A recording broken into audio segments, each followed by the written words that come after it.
Welcome to McPlum, simple solutions served daily. Start by preparing tools: a 10mm socket, 8mm screwdriver, plastic trim tool, and flashlight. Open the trunk and disconnect the negative battery terminal to prevent electrical shorts or accidental motor activation. Peel back the trunk weather strip and remove the interior trim panel by prying 8 clips and removing 2 10mm bolts.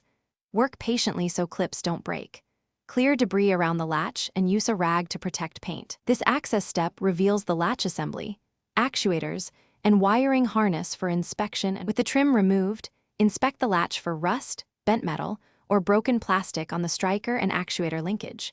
Manually operate the latch with a screwdriver to feel for binding or missing pawls. Test the electrical actuator by applying 12V directly from a bench supply or jump leads to see if the motor moves the latch. Wear gloves and avoid shorting. Use a multimeter set to ohms to check the trunk release switch and wiring for continuity. Repair any corroded connectors with dielectric grease and soldered or crimped joints.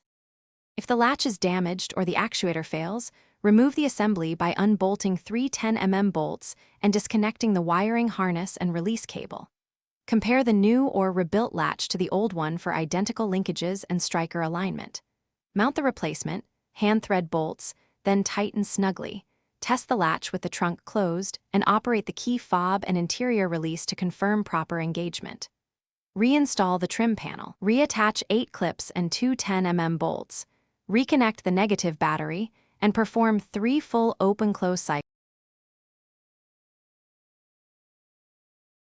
Thanks for watching. Stay juicy and subscribe.